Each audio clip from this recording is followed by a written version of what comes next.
Bonjour à toutes et à tous, bienvenue pour cette nouvelle édition de l'actualité régionale en images en 8 minutes avec comme toujours vos prévisions météo.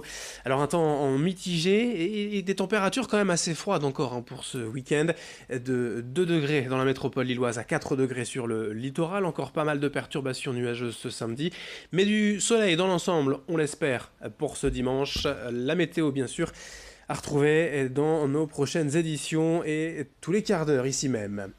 L'actualité à la une cette semaine dans la région, c'est un problème assez récurrent, mais dont l'impact est plus sensible certainement durant l'hiver. Régulièrement, les pharmacies sont confrontées à des pénuries de certains médicaments, des ruptures de stock concernant des traitements spécifiques ou pour des maladies chroniques, comme l'hypertension ou les antibiotiques.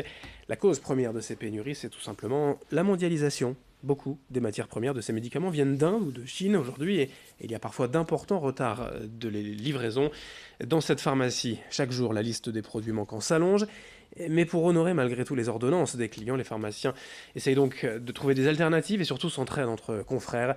Explication recueillie par Edil Gunay.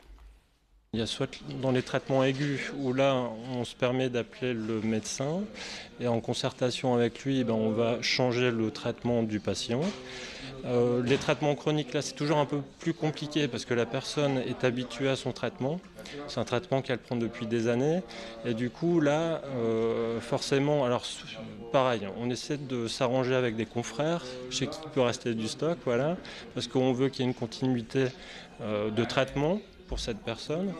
Et si vraiment on est coincé, voilà, si on sait que la pénurie va persister plusieurs mois, dans ce cas-là, on est obligé, pareil, en concertation avec le médecin, de basculer sur une autre molécule.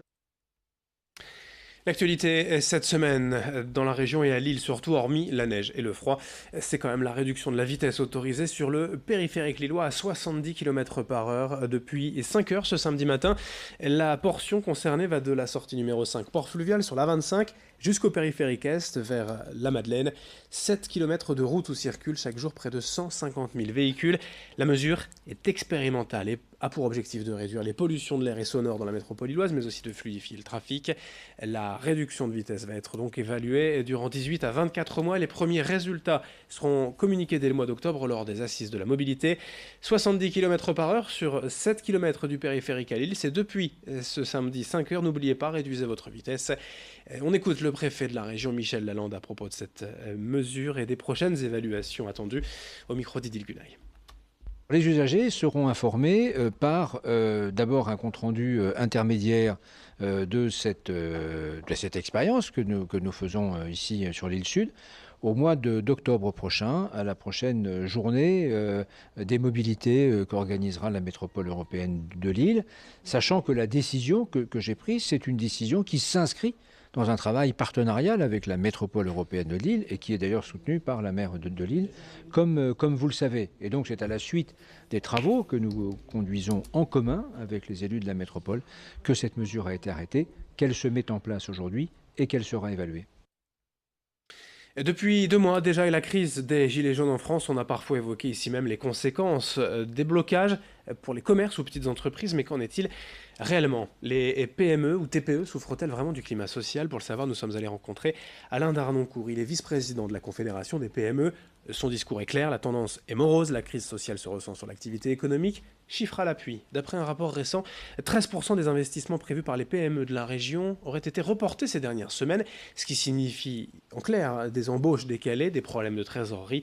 Pour autant, il n'y a pas non plus de quoi être inquiet pour 2019. Explication tout de même quant au report de ces investissements au micro de Vincent Vieillard. 13% des entreprises prévoient de reporter justement leur investissement. Donc il y a investissement dit également embauche, donc on va avoir fatalement un report également d'embauche. Donc malheureusement cette crise, tout le monde a le droit de manifester, si c'était possible aussi sans violence, parce que là ça fait quand même mal à la France de la voir salie et abîmée à tel point que ça se fait.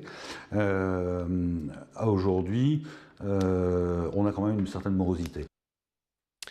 On part à présent à Dunkerque dans ce journal avec le carnaval. Bien sûr, dans quelques jours, la cité de Jean Bart va vibrer au son des fifres, des chapelles et des cletches. Les premières bandes ont déjà eu lieu, notamment à Capelle-la-Grande ou à Givelde. À Dunkerque même, encore un peu de patience avant le bal du Chat Noir le 9 février pour attendre tranquillement le début de la saison. Quoi de mieux quand même qu'un beau livre de photos des précédentes éditions pour se mettre doucement dans l'ambiance. Baptisé sobrement Quand vient le carnaval, ce livre est issu du travail de 4 nordistes, 2 photographes, Pierre Volo et Marie Genel, des textes de Ludovic Bertin et une préface de Pascal Dessin. Ce livre retrace tout simplement une saison entière de carnaval, construit comme une histoire. On suit la bande, ses couleurs, ses formes, ses musiques. Présentation avec l'un de ses photographes, Pierre Volo, rencontré bien sûr place Jean Bart par Vincent Vieillard. On s'est vu en tout début d'année. On savait ce qu'on voulait. On voulait faire autant de photos à la bande de Dunkerque qu'à la bande de Pied de Gamme. Donc, que les petites bandes aient autant d'importance que les grosses bandes, ça a été vraiment le fil rouge. Donc 3 mois de photos, beaucoup de photos, et ensuite tous ces mois de l'année pour réaliser l'ouvrage. Donc ça a été un travail d'équipe, ça a été passionnant. Et si vous vous posez la question ce week-end, le calendrier du carnaval, ce samedi c'est la bande de Fort-Mardic et ce dimanche la bande de Brédune. On termine ce journal à Boulogne. Vous le savez peut-être, la ville organise désormais chaque été un festival de fresques urbaines et invite des artistes du monde entier à venir peindre les murs de certaines habitations. En France, depuis 5 ans, le Golden Street Art est une compétition qui récompense la plus belle réalisation de l'année. Et bien parmi les 10 finalistes ayant obtenu le plus de likes cette année sur Facebook, 3 fresques de Boulogne ont été retenues. Cette œuvre de l'Australien Finton Magee, boulevard Sainte-Beuve. Celle-ci, signée de l'Allemand Hendrik Baker, boulevard Jean Jaurès.